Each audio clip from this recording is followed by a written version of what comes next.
ఇప్పుడు రెండవ పాయింట్, రోమీలకు రాసిన పత్రిక 13వ అధ్యాయం, మన మూల భాగంలోనికి వెళ్దాం.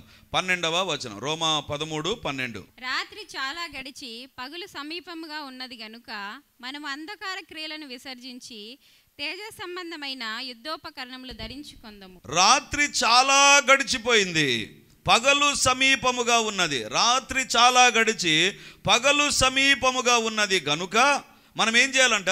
ఒకటి, అంధకార క్రియలను విసర్జించు. ఏం విసర్జించాలంట? అంధకార క్రియలను విసర్జించు. చీకటి సంబంధించిన క్రియలను విసర్జించు. విసర్జించు ఏంటి? అంధకార క్రియలు అంటే ఏంటిది?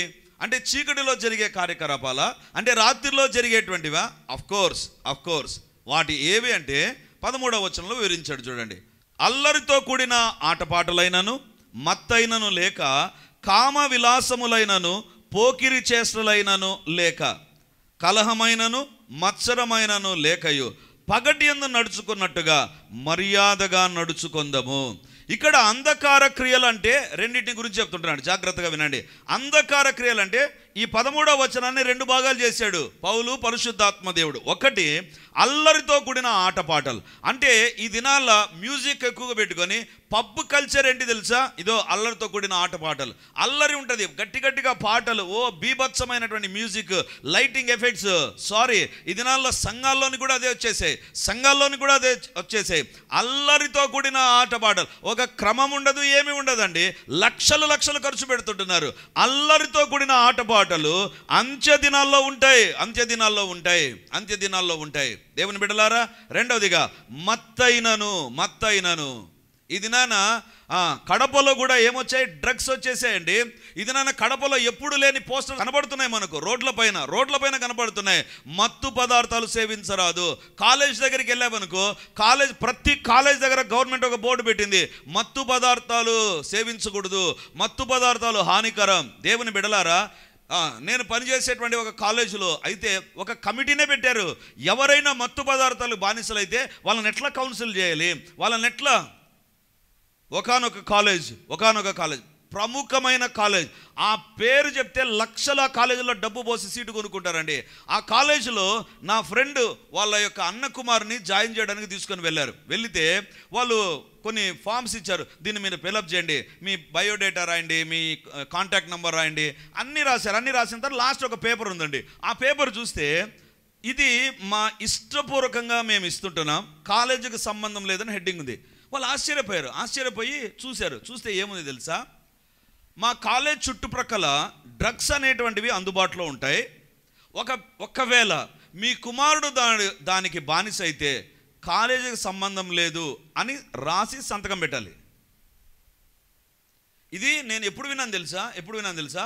ఒక 7 సంవత్సరాల కింద విని, 7 సంవత్సరాలు కదా, అప్పుడు విన్నా, కడపలో రాలేదులే అనుకున్నా. దేవుని బిడ్డలారా, అక్కడ నుంచి నేను కడపకు వచ్చిన తర్వాత ఒక తల్లి కుమారుడు నా దగ్గరకు వచ్చి, అన్నా మా కుమారుడు పలానా కడప దగ్గర ఉన్న కాలేజీలో చదువుతున్నాడు, ఆ అబ్బాయి డ్రగ్స్కు బానిస అయిపోయాడు. మత్తు అనేటువంటిది ఇది నాన్న అధికమైపోతుంది. దేవుని యొక్క వాక్యం చెప్తుంది, ఇది దేవుని రాకడకు సూచన.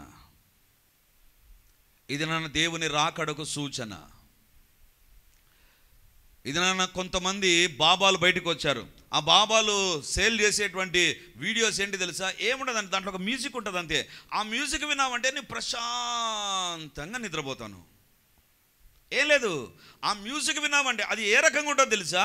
నీకు ఏదో ఒక ట్రాన్స్లో నీకు తీసుకొని వెళ్తుంది, ఏదో ప్రశాంతంగా నీకు ఒక నిద్ర వచ్చేస్తుంది.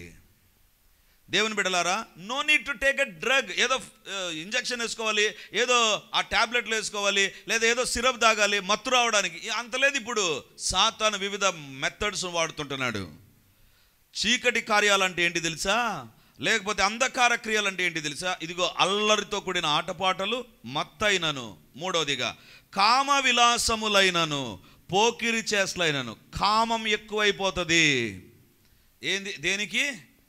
ఏం జరుగుతుంది? మనిషికి కామ కోరికలు అధికమవుతాయి, వ్యభిచారపు తలంపులు అధికమవుతాయి, వ్యభిచారపు పద్ధతులు చాలా కామన్ అయిపోతాయి. ఒకరోజు మధ్యరాత్రి లేచాను, ప్రార్థన చేసుకున్నాను, ఆ తర్వాత మళ్ళీ పడుకున్నానండి. పడుకుంటే తెల్లారుజామున 6 గంటలకు మళ్ళీ మెలకు వచ్చింది. ఆ రోజు లైవ్ లేదు అంటే ఆదివారం 6 గంటలకు లేచి మళ్ళీ కొద్దిసేపు ఎందుకో పడుకోవాలనిపించింది, పడుకున్నానండి. నిద్ర రాలేదు. నాకు ఒకటి కనబడుతుంది. కడపలో ఒక వీధి నేను చూశాను. ఆ వీధిలో వ్యభిచారం అనేటువంటిది రోడ్డు పైన జరగడం నేను చూశాను. నేను వెంటనే పేరుతో సహా చెప్పగలను. దేవుని బిడ్డలారా, నాకు అనిపించింది, ఎందుకు ప్రభా, ఎందుకు చూపించావు ఇది? అలర్ట్ యువర్ చర్చ్, నీ సంఘాన్ని హెచ్చరించు. ఎందుకు తెలుసా? ఇది ఈ పాపం అనేటువంటిది సర్వసాధారణమైపోతుంది. చిన్నపిల్లలు లేదు. ఒక తల్లి నాకు ఫోన్ చేసింది, అన్న మా అబ్బాయి 5వ తరగతి చదువుతున్నాడు, వాడు ఏం చేస్తున్నాడు చెప్తే భయం వేస్తుందన్నా నాకు. వాళ్ళ క్లాసులో అంతా ఇదే అంటన్నా. దేవుని బిడ్డలారా, ఈ యొక్క పాపం అధికమవుతుంది. రాత్రి చాలా గడిచిపోయింది, అంధకార క్రియలు ఉన్నాయి. ఇంకా పగలు రాకముందే పాపం ఎక్కువగా చేయాలి, ఎక్కువగా పాపంలో జీవించాలి. దేవుని బిడ్డలారా, వీఆర్ వెరీ క్లోజ్. అంధకార క్రియలను విసర్జించు. ఒకవేళ అల్లరితో కూడిన ఆటపాటలు నీకు చాలా ఆకర్షణీయంగా ఉన్నాయో, చాలా ఎంటైజింగ్గా టెంప్టింగ్గా ఉన్నాయేమో, లేకపోతే మత్తైన కామ విలాసాలైన పోకిరి చేసలైనా నీ దగ్గర ఉన్నట్లయితే జాగ్రత్త, అది నువ్వు ప్రక్కన పెట్టి దేవుని రాకడలో ఖచ్చితంగా నువ్వు విడబడతావు.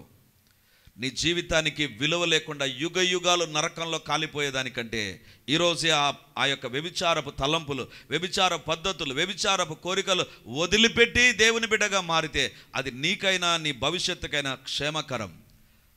13వ వచనంలో 2 పార్ట్స్ అన్నాను కదా. మొదటి పార్ట్ ఏంటి? పాపము, అల్లరితో కూడిన ఆటపాటలు, మత్తు, కామము, పోకిరి చేష్టలు. రెండవ పార్ట్ ఉంది, ఇట్ ఈస్ వెరీ డేంజరస్. చూడండి ఏముంది అక్కడ. 13వ అధ్యాయం 13వ వచనం చదవండి అమ్మా. అల్లరితో కూడిన ఆటపాటలైనను, మత్తైనను లేకయు, కామ విలాసములైనను, పోకిరి చేష్టలైనను లేకయు, కలహమైనను మస్తరమైనను లేకయు. చాలు. ఒక పార్ట్ ఏమో అల్లరితో కూడిన ఆటపాటలు, పాపము, లేకపోతే కామ విలాసము, ఇవి. రెండవ పార్ట్ ఏంటంట? కలహము, పోట్లాటలు ఎక్కువైపోతాయి.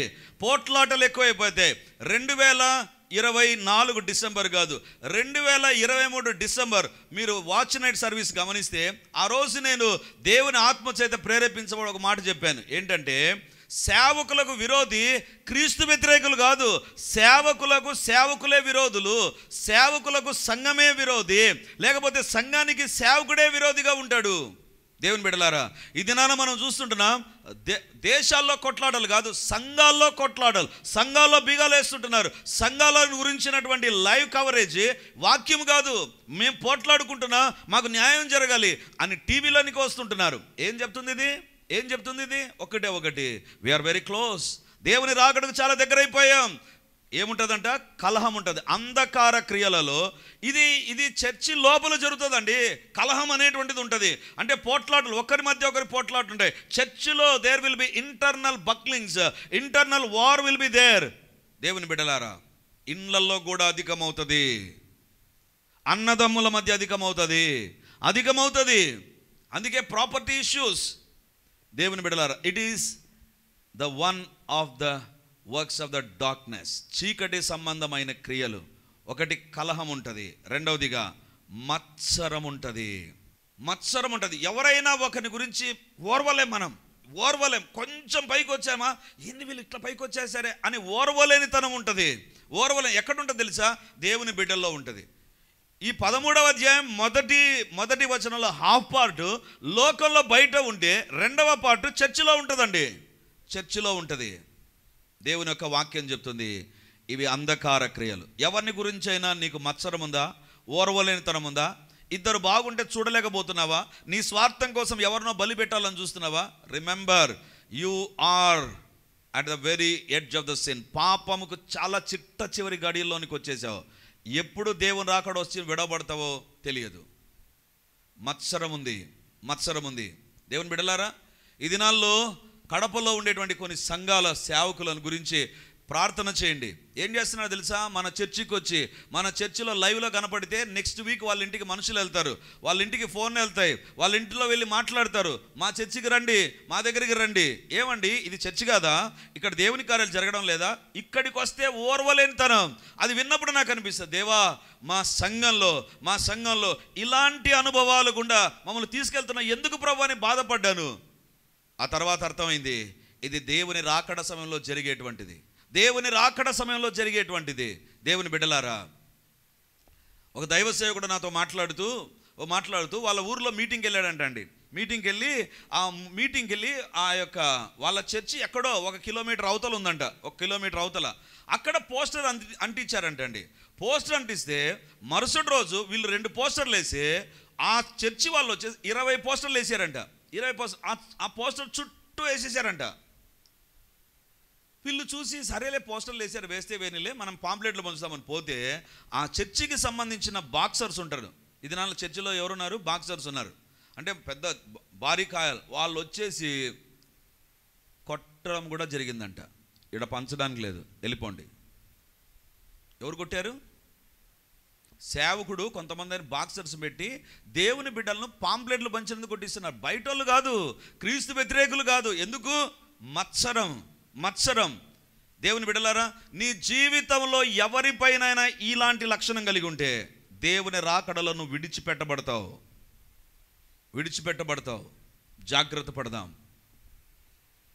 ఈరోజు దేవుడు మనతో మాట్లాడుతుంటున్నాడు 3 విషయాలు. మొదటి విషయం, రాత్రి చాలా అయిపోయింది, దానికి సూచన దానియేలు గ్రంథంలోంచి చూపించాను. రెండవదిగా, అంధకార క్రియలను విసర్జించు. పాపం, అల్లరితో కూడిన ఆటపాటలు, మత్తు, ఆ తర్వాత కామ విలాసాలు, పోకిరి చేస్తారు, అది బయట జరుగుతుంది. చర్చి లోపల పోట్లాటలు, చర్చి లోపల మత్సరం అనేటువంటిది అధికమవుతుంది. ఇది ఒక వ్యక్తిని దేవుని రాకడలో ఎత్తబడనీయకుండా చేస్తుంది. మూడవదిగా, మరి మనం ఏం చేయాలి? 13వ అధ్యాయం రోమీ పత్రిక 12వ వచనం చదువుకుందాం. రోమా పత్రిక 13వ అధ్యాయం 12వ వచనం. రాత్రి చాలా గడిచి పగలు సమీపముగా ఉన్నది గనుక మనం అంధకార క్రియలను విసర్జించి తేజ సంబంధమైన యుద్ధోపకరణములు ధరించుకుందాము. మొదటిదిగా, రాత్రి చాలా గడిచిపోయి పగలు సమీపముగా ఉంది, అది మొదటిది. రెండవదిగా, అంధకార క్రియలను విసర్జించి. ఏంటో అంధకార క్రియలు మీకు వివరించాను. మూడవదిగా, మరి మనం ఏ రకంగా ఉండాలి అంట? తేజ సంబంధమైన యుద్ధోపకరణములు ధరించుకుందాం. దేవుని బిడ్డలో ఏముండాలి తెలుసా? దేవుని బిడ్డలో మెసేజ్కి ముందు మామూలుగా ఇది లేదు నాకు, మెసేజ్ తర్వాత ఇది వేసుకున్నా. అవునా? ఏమంటే టీవీలో కనపడాలి, కొంచెం స్పెషల్గా ఉండాలి అని. అంటే ఒకటే డ్రెస్ ఉన్నా అది తలకాయ నొప్పి. ఏం బ్రదర్ మీకు డ్రెస్సులు లేవా అంటారు. డ్రెస్ ఎక్కువ వేసుకున్నామా అదొక తలకాయ నొప్పి. ఈయనకు డబ్బు ఎక్కువైంది అంటారు. ఎట్లా పోయినా అందుకే సేవకుని కోసం బాగా ప్రార్థన చేయండి మీరు, ఎందుకంటే చాలా ఆటుపోట్లు ఉంటాయి. దేవుని బిడ్డలారా, ఒక డ్రెస్ అనేటువంటిది ఒక వ్యక్తిని చూపిస్తుంది. ఇప్పుడు మనం అందరం టూర్కు పోయినాం అనుకుందాం. టూర్కు బంగాళాఖాతం దగ్గరికి పోయినాం. ఇప్పుడు వేసుకున్న డ్రెస్ వేసుకొని మీరు వస్తారా అటుకి? ఇప్పుడు నేను ఈ డ్రెస్ వేసుకొని వస్తానా బీచ్ దగ్గరికి? మీరు కూడా పట్టు చీరలు కట్టుకొని బ్రహ్మాండంగా వస్తారా? రారు. ఎందుకు తెలుసా? ఆ ప్లేస్కి పోయేటప్పుడు డ్రెస్ అనేటువంటిది వేరుగా ఉంటుంది. ఇంటర్వ్యూకి పోతున్నారు అనుకుందాం, ఒక ఇంటర్వ్యూకి పోతున్నారు అనుకుందాం, పట్టు చీర కట్టుకుంటే వద్దు అంటారు. ప్రొఫెషనల్గా ఉండాలి నువ్వు. నీ డ్రెస్ కలర్ది రంధ్రాలు పడిన ప్యాంట్లు ఇవి వేసుకొని పోనీయారు ఇంటర్వ్యూకి. ఎందుకు తెలుసా? ప్రొఫెషనల్గా ఉండాలి నువ్వు. నీ డ్రెస్ వెరీ ఇంపార్టెంట్గా ఉండాలి. మన పరిచర్యకు వచ్చారు వాళ్ళ కుమారుడు ఐఏఎస్ ఎగ్జామ్కి పోయినప్పుడు వాళ్ళ నాన్న నేను అడిగాను, అంకుల్ ప్రార్థన చేస్తున్నాం, ఎలా ఉన్నారు అంకుల్ అంటే, మంచిగా ప్రిపేర్ అవుతున్నాడు మావాడు.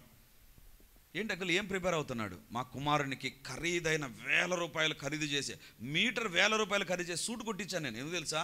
ఐఏఎస్ ఎగ్జామ్కి పోయినప్పుడు సూట్ మంచిది వేసుకొని వెళ్ళాలా. అప్పుడే దేశవ్యాప్తంగా ఉండేటువంటి ఇంటర్వ్యూ అది. డ్రెస్ను చూస్తారు వాళ్ళు. దేవుడు అంటున్నాడు, దేవుని రాకడలో ఎత్తబడాలి అంటే తేజో సంబంధమైన యుద్ధోపకరణములు ధరించుకో. ఏం డ్రెస్ వేసుకోవాలంట? డ్రెస్ కాదు, తేజ సంబంధమైన అంటే వెలుగు సంబంధమైన యుద్ధోపకరణాలు ధరించుకోవాలంట. నీ దగ్గర వెలుగు సంబంధించిన యుద్ధోపకరణాలు ఉంటేనే దేవుని రాకడలో ఎత్తబడతావు. నువ్వు చర్చికి వచ్చి కానుకలేసి వెళ్ళిపోతే కాదు, తేజ సంబంధమైన యుద్ధోపకరణములను ధరించుకోవాలి. దేవుని బిడలారా, యుద్ధోపకరణాలు చూస్తే ఏ రకంగా ఉంటాయో తెలుసా? ఒక ఉదాహరణ చెప్తాను. మన మీరు గమనిస్తే ప్రధాని కాకముందు ఆయనను మీరు ఒకసారి ఆయన నడక చూడండి, మామూలుగా ఉంటుంది. దేవుని బిడ్డలారా, ప్రధాని కాకముందు ఆయన డ్రెస్ మామూలుగా ఉంటుంది. ప్రధాని అయిన తర్వాత ఆయన ఇలా నడుస్తాడు. మనం అనుకుంటాం, అబ్బా ఎంత టీవీరా, ఆయనకు ఎంత గంభీరము, నడకంటే ఇట్లా ఉండాలి. మనం చాలా సింపుల్గా ఇట్లా నడుచుకుంటూ వస్తాం కదా. పెళ్లి కుమార్తె నడుచుకుంటూ తలదించుకొని వస్తుంది. ఆ రోజుల్లో తలదించుకుండేది. పెళ్లి కుమారుడు ఎట్లా నడుస్తాడో మనకు తెలుసు. కానీ ప్రైమ్ మినిస్టర్ నడిచేటప్పుడు చూసారా, చాలా హుందాగా నడుస్తుంటాడు. మనం అనుకుంటాం, అబ్బా కాదు గిబ్బా కాదు, లోపల బుల్లెట్ ప్రూఫ్ ఒకటి ఉంటుంది. ఇలా నేను వేసుకున్నాను చూసారా, హాఫ్ కోట్ లాంటిది, లోపల ఒకటి ఉంటుంది, ఇంతలా ఉంటుంది. అది బుల్లెట్ ప్రూఫ్. అది బుల్లెట్ తగిలినా ఏమి కాకుండా అది లోపల ఉంటుంది. కాబట్టి ఇట్లా చెయ్యి ఇట్లా రావాల్సింది. ఎందుకు ఇంతలా ఉంటుంది? ఇక్కడ బనియన్ కాదు, అది బనియన్ పైన అదేస్తారు. చాలా థిక్గా ఉంటుంది, హార్డ్గా ఉంటుంది. దాన్ని వేసుకుంటేనే ప్రధానమంత్రికి రావాల్సిన విలువ వస్తుంది. అబ్దుల్ కలాము ఇంత జుట్టు పెట్టుకొని మామూలు ఏదో డ్రెస్ వేసుకొని ఉంటే అబ్దుల్ కలాం గురించి పేపర్లో వచ్చింది, దేశానికి రాష్ట్రపతి అవుతున్నావు, అలా ఉండకూడదు, దేశానికి ప్రాతినిధ్యం వహిస్తున్నావు కాబట్టి నీ డ్రెస్సు మారాలి, నీ హెయిర్ స్టైల్ మారాలి. మార్చేశారు ఆయన్ను. ఇప్పుడు పరలోకానికి వెళ్ళాలి అంట, దేవుని రాకడలో ఎత్తబడాలి అంటే యుద్ధోపకరణాలు ధరించుకోవాలంట. ఏమంట? యుద్ధోపకరణాలు ధరించుకోవాలంట. అది కూడా ఏమి యుద్ధోపకరణాలు?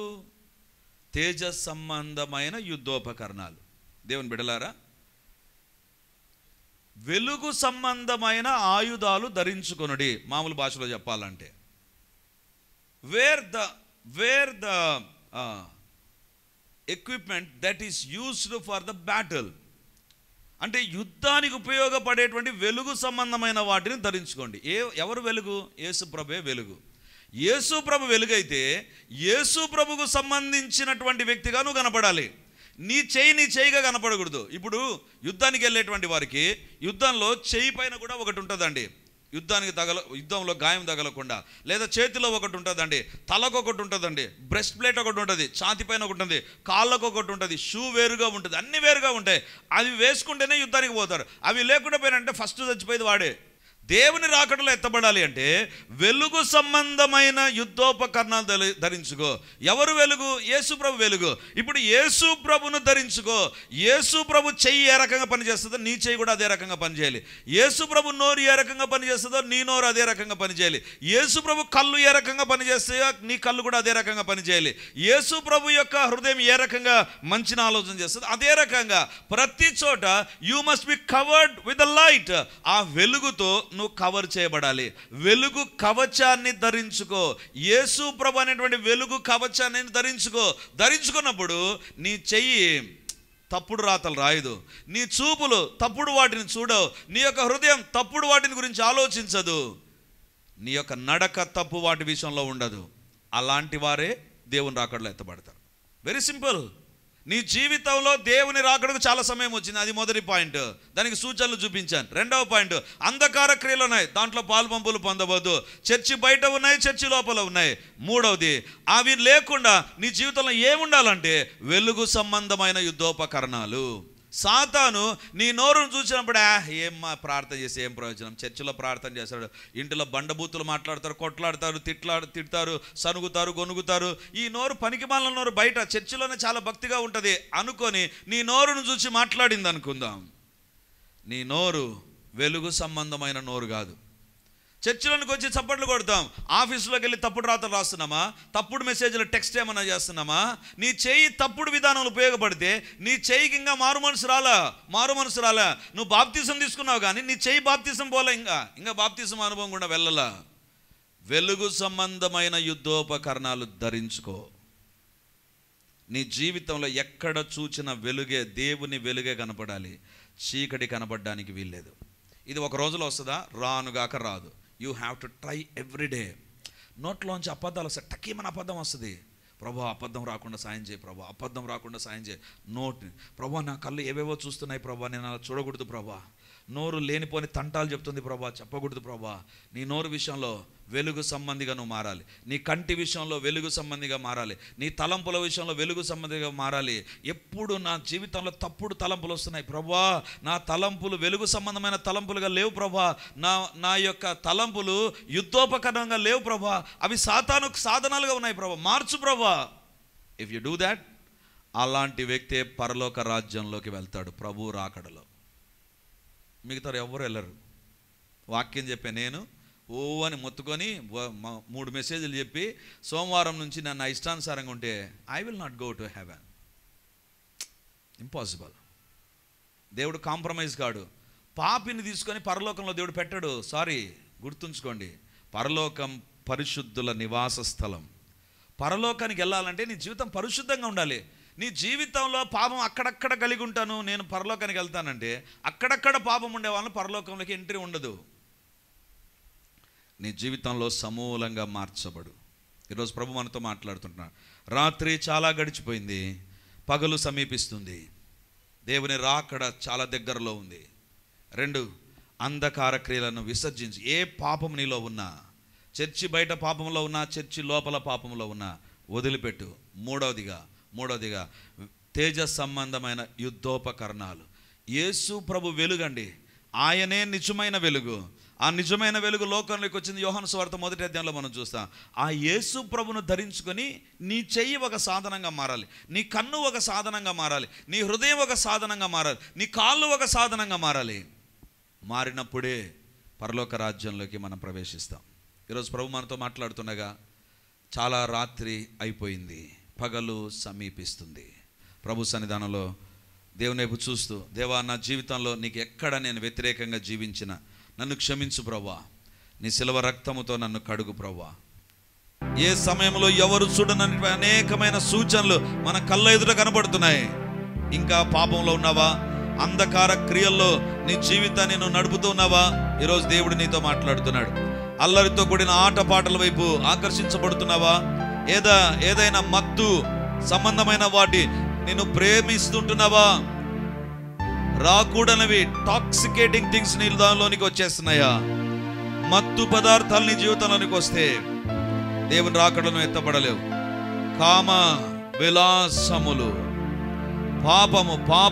పాపము ఎప్పుడు లోక సంబంధమైనటువంటి ఆకర్షణలతోనే, పాపిష్టి కోరికలతో చెలరేగిపోతున్నావా? నీ జీవితాన్ని సరిచేసుకో. లేదా నీ జీవితంలో కలహము, ప్రతి చిన్నదానికి పోట్లాడేటువంటి వ్యక్తివి, చిన్నదానికి పెద్దదానికి రభస చేసేటువంటి వ్యక్తిగా ఉన్నావేమో. అది ఇంట్లోనైనా, బయట అయినా, చర్చిలోనైనా. నీ జీవితాన్ని మార్చుకో. మత్సరం ఉందా? సేవ చేసే విషయంలో, ఇంటిలో, బయట ఎక్కడ మత్సరం ఉన్నా నీ జీవితానికి అది మంచిది కాదు. వీటన్నిటి విడిచిపెట్టి వెలుగు సంబంధమైన యుద్ధోపకరణాలు ధరించుకోవాలి. యుద్ధోపకరణాలు యేసయ్యనే ధరించుకో. యేసయ్య హస్తాల్లాగా నీ హస్తాలు, యేసయ్య చూపులాగా నీ చూపులు, యేసయ్య మాటల్లాగా నీ మాటలు, యేసయ్య నడవడికలాగా నీ నడవడిక. అదే తేజ సంబంధమైన యుద్ధోపకరణాలు ధరించుకోవడం. నీ జీవితం మారకుండా ఉంటే వదిలివేయబడతావు. Nobody can save you. ఎవ్వరు కూడా నిన్ను రక్షించలేరు.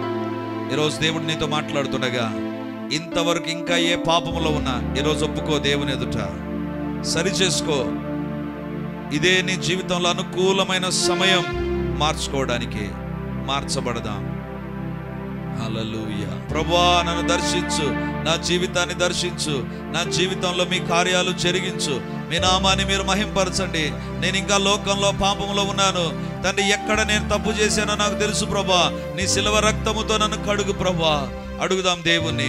మన కుటుంబ విషయాల్లో, మన బిడ్డల విషయాల్లో, మన యొక్క ఉద్యోగ వ్యాపారాల్లో, మన చదువుల్లో ఎక్కడ దేవునికి వ్యతిరేకంగా ఉన్నామో మనకు తెలుసు. దేవుని ఎదుట సరి చేసుకుంటూ ప్రార్థన చేద్దాం. హల్లెలూయా. సమయం ఇదే నీ జీవితాన్ని సరి చేసుకోవడానికి. సమయం ఇదే నీ జీవితాల్లో పరలోకానికి సిద్ధపడడానికి. ఇదే సమయం దేవుని రాకడకును ఎత్తబడ్డానికి. సిద్ధపడే కాలం కదా ఇది. పరీక్షలకు సిద్ధపడుతున్నాం. మరి ఒక్కసారి ఉండేటువంటి రెండవ రాకడకు. పరీక్షలు మళ్ళీ మళ్ళీ రాసుకోవచ్చు, ఎన్నిసార్లైనా రాసుకోవచ్చు, కానీ దేవుని రాకడ ఒకే ఒకసారి. అప్పుడు విడవబడ్డామంటే యుగ యుగాలు నరకంలో ఉండాల్సిందే. ఏది మన జీవితాల్లో దేవుని నుంచి దూరం చేస్తుందో మనకు తెలుసు. దేవుని అడుగుదాం, దేవా నన్ను క్షమించు. ప్రతి ఒక్కరం ప్రార్థన చేసుకుందాం. నిన్ను సరి చేసుకో, దేవునికి నీ జీవితాన్ని అప్పగించుకో. హల్లెలూయా. గొప్ప దేవానికి వందనాలు, మహిమ కలిగినటువంటి దేవానికి స్తోత్రాలు, అద్వితీయ సత్య దేవానికి వందనాలు, ఆశ్చర్యకరుడానికి స్తోత్రాలు, ఆలోచనకర్తానికి వందనాలు, బలవంతుడమైన దేవానికి స్తోత్రాలు. ఈరోజు నీ వాక్యం ద్వారా మాతో స్పష్టంగా సూటిగా మాట్లాడావు ప్రభా. మాతో మీరు సూటిగా స్పష్టంగా మాట్లాడావు ప్రభా. దేవా, 3 విషయాలు తండ్రి. పగలు సమీపిస్తుంది, రాత్రి కాలం అయిపోయింది, పగలు సమీపిస్తుంది తండ్రి. మేము కనిపెట్టే కాలం అయిపోయింది. మీ రాకడ ఎప్పుడో మాకు తెలియదు ప్రభా. తను నీ రాకడకు చాలా దగ్గర అయిపోయాం ప్రభా. యేసయ్యా, యేసయ్యా, మా జీవితాల్లో సిద్ధపడడానికి 2 విషయాలు మాదిరి తీసుకొని వచ్చారు ప్రభా. అంధకార సంబంధమైన క్రియలను విడిచిపెట్టాలని, తేజ సంబంధమైన యుద్ధోపకరణాలు ధరించుకోవాలని, విడిచిపెట్టాలి, ధరించుకోవాలని. యేసయ్యా, నీ పాదాల దగ్గరకు వచ్చి ఇప్పుడు అడుగుతుంటున్నా, ఏ అంధకార సంబంధమైన క్రియలు మా జీవితాల్లో ఉన్నాయో, ఏ లోక సంబంధమైన క్రియలు మా జీవితాల్లో ఉన్నాయో మాకు తెలుసు ప్రభా, మాకు తెలుసు నాయనా. యేసయ్యా, నీ శిలువ రక్తముతో మమ్మల్ని కడగండి, నీ శిలువ రక్తముతో కడగండి. ఎవరైనా అల్లరితో కూడిన ఆటపాటల వైపు ఆకర్షించబడుతుంటే వారిని ఆ బంధకాల నుంచి విడుదల కలుగునుగాక. యేసు నామమందు విడుదల కలుగునుగాక. ఎవరైనా మత్తు పదార్థాలకు, తండ్రి త్రాగుడుకు, లేకపోతే డ్రగ్స్ కు, ఇలాంటి వాటికి ఎవరైనా అడిక్ట్ అయి ఉంటే యేసు నామమందు వారికి విడుదల కలుగునుగాక. యేసు నామమందు విడుదల కలుగునుగాక. వ్యభిచారపు తలంపులు, వ్యభిచారపు కోరికలతో రగిలిపోతూ ఉండే నాయన, ఈ రోజు అలాంటి వారికి విడుదల కలుగునుగాక. పోకిరి చేష్టలు చేస్తున్నటువంటి వారికి విడుదల కలుగునుగాక, విడుదల కలుగునుగాక, విడుదల కలుగునుగాక. దేవా, మా జీవితాల్లో పోట్లాడే లక్షణం మా జీవితాల్లో ఉంటే మీ శిలువ రక్తముతో కడగండి నాయనా. ఏ విషయంలో ప్రతి చిన్నదానికి పెద్దదానికి పోట్లాడేటువంటి వ్యక్తులుగా, మా పని మా మాట నెగ్గాలని మేము పోట్లాడే వ్యక్తులుగా, మా యొక్క తుచ్చమైన కోరికలు నెరవేరాలని పోట్లాడే వ్యక్తులుగా మేముంటే మీ శిలువ రక్తం మమ్మల్ని కడుగునుగాక, నీ శిలువ రక్తం మమ్మల్ని కడుగునుగాక. సమాధానపరిచే వ్యక్తులుగా మేము ముందుముగాక. దేవా, మా జీవితంలో మత్సరం లేకుండా చేయండి, ఓర్వలేనితనం లేకుండా చేయండి ప్రభా. ఒకరికంటే ఒకరు యోగ్యులుగా ఎంచుకోమన్నావు ప్రభా. ఎలా తగ్గించాలనే పాపిష్టి ఆలోచనలు మాకు లేకుండా రాకుండా చేయండి నాయనా. మీ కార్యాలు మీరు జరిగించి మహిమను పొందండి. అంధకార శక్తులను మీరు బంధించి మీ నామాన్ని మీరు మహింపరచమని ప్రార్థన చేస్తూ, ఈ వాక్య ప్రకారం మా జీవితాలు మర్యాదగా నడుచుకోవడానికి, పగటి సంబంధులుగా నడుచుకోవడానికి, వెలుగు సంబంధిగా మేము జీవించడానికి, ప్రభు బిడ్డలుగా ప్రభువును ధరించుకున్న యుద్ధోపకరణాలు మేము కలిగి ఉండడానికి మాకు సహాయం చేయండి. యేసయ్యా, మీ లక్షణాలు మాకు వచ్చునుగాక. మీలాంటి చూపులు మేము చూచుదుముగాక, మీలాంటి చేతలు మేము చేదుముగాక, మీలాగా మా నడవడిక ఉండునుగాక. నీ రాకడలో ఎత్తబడ్డానికి మా జీవితాలు దర్శించండి నాయనా. మీ కార్యాలు మీరు జరిగించి మహిమను పొందుమని ఈ వాక్యం ప్రతి ఒక్కరిలో ఒక భయాన్ని, ఒక సిద్ధపాటును ఖచ్చితంగా కలిగించున్నట్లుగా అనేకులను సిద్ధపరచడానికి సహాయం చేయమని యేసు నామమందు అడుగుచున్నాను తండ్రి. Amen, amen. Praise the Lord. యేసుక్రీస్తు పరిశుద్ధ నామమందు మీ ఒక్కొక్కరికి మా వందనాలు తెలియజేస్తుంటున్నాను. రిడీమర్ చర్చిలో మొదటి ఆరాధన 8 గంటలకు ప్రారంభమవుతుంది, రెండవ ఆరాధన 10 గంటలకు ప్రారంభమవుతుంది, మూడవ ఆరాధన సాయంత్రం 7 గంటలకు ఉంటుంది.